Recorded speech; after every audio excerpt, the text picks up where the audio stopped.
Hello everybody. What I wanted to do today was take a look at these two flashlights sitting in front of you. They're both what's called infinitely variable. So they have a control ring that allows you to go from very, very low. Both of these go very low. This Jetbeam goes even lower, but you can see just how low that is.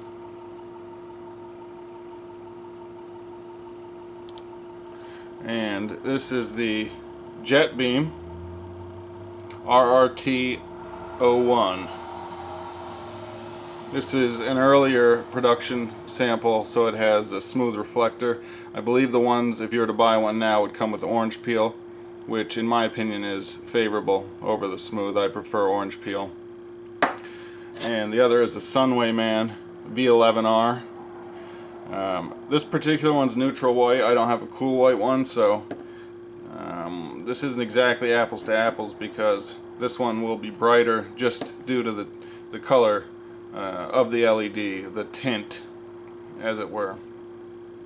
But they're very comparable. Again, this one will go lower, but it goes so low, you know, it's not even really usable. So for all intents and purposes, they're pretty much the same thing. The Sunwayman does have a nicely textured reflector. They're both XML LEDs. The Sunwayman has a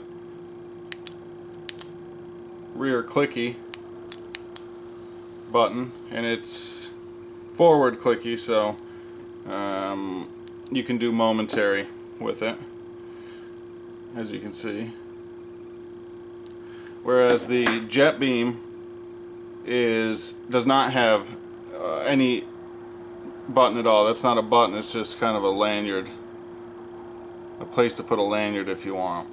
They both come with clips. I broke the clip for the Sunwayman, and they're sending me another. The clip goes right here. It's a smaller clip, and although it did seem kind of weak because again it broke. The Sunwayman V11R comes with either the metal button you see here or a rubber button, and you can use whichever one you like. I did some work to this one so that this metal button wasn't gritty, but there have been reports of grittiness. I would tend to think I like the metal. It's something a little bit different, and once I took it apart and smoothed out all the surfaces that come in contact with each other, it really only binds if you're on the very outside of the button. You can see it's stuck there.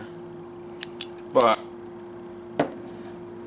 the Sunwayman comes with a case, or a little carry pouch. I guess I could grab that if it's near at hand. Yeah, the Sunwayman comes with this little holster. Nice holster, actually, as far as, you know, basically cheap free holsters go.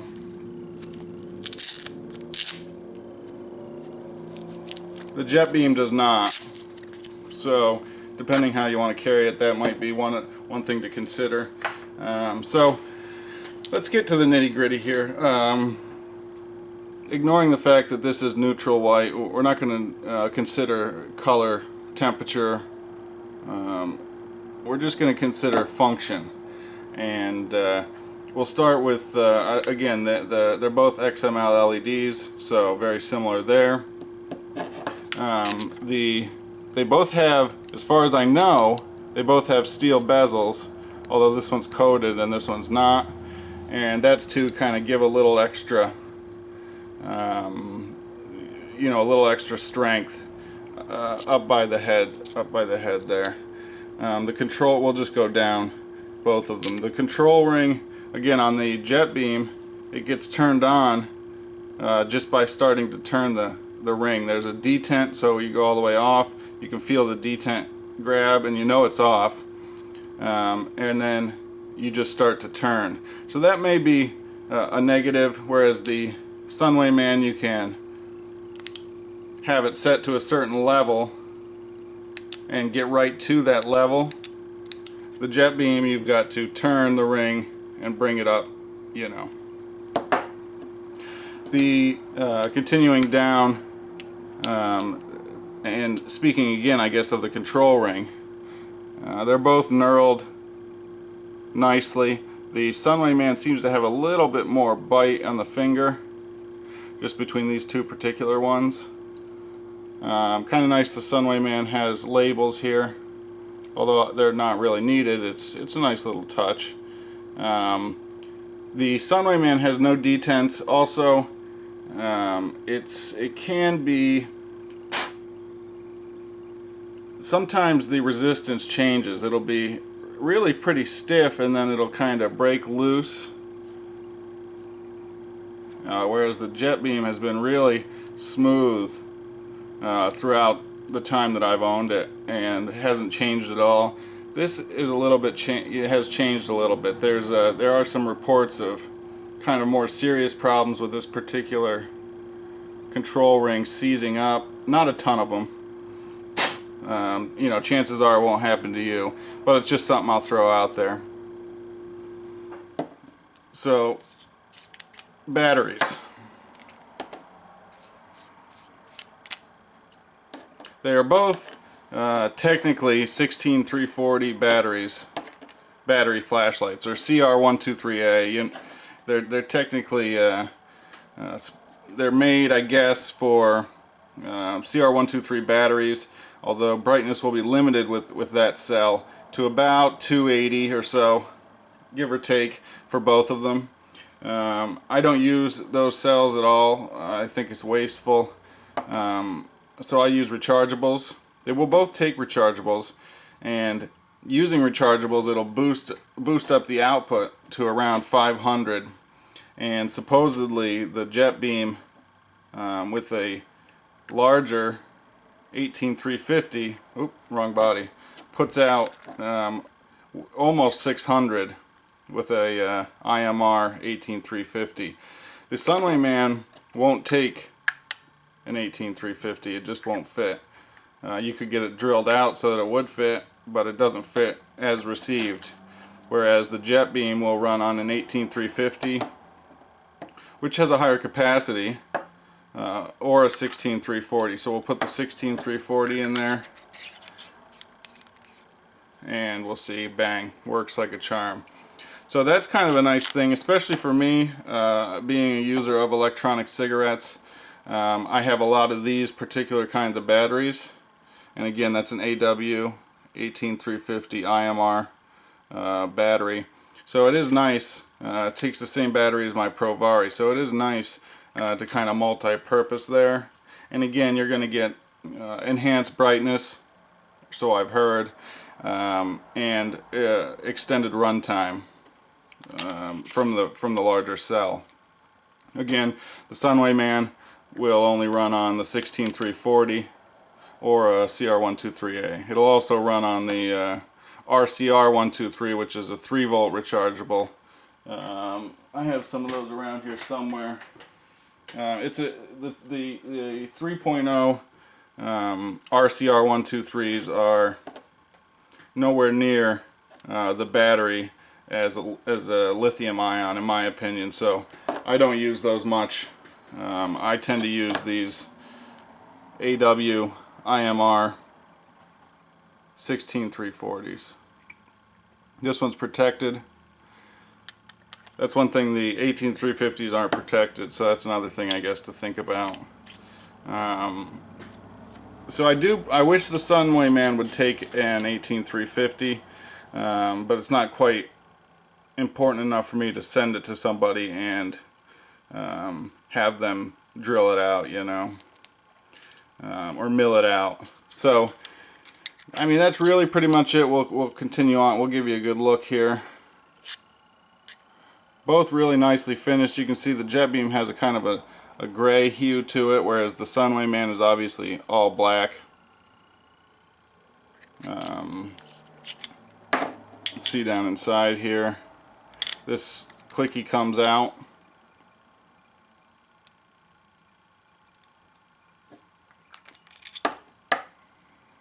So they're both high quality flashlights.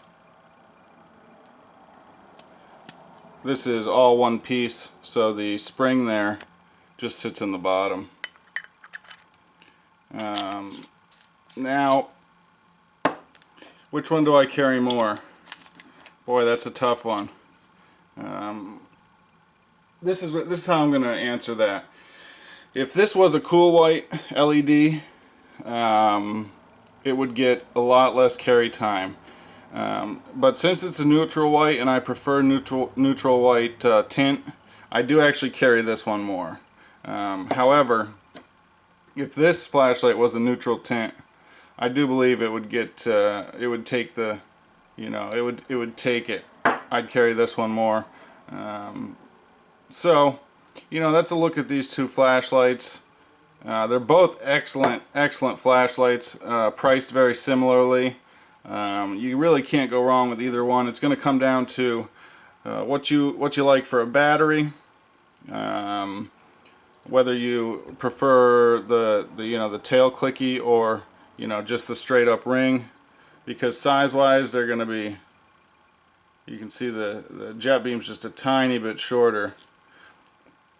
Even with that clicky, it's they're just about the same size. So again, you're going to get virtually the same performance out of these. Last I looked, these neutral Sunwaymans were still available at Going Gear. It was a limited run of neutral white, which is a really nice color. If we turn the light out here, we can compare the tint real quick for you. Oop, pointing that the wrong way.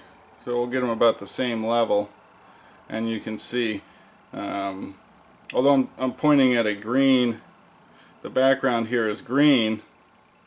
To me, the warmer color of the neutral is more desirable on the right.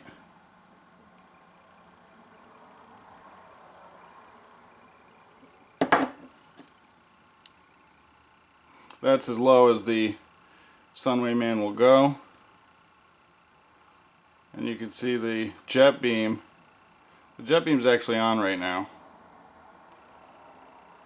So I mean, that's got to be,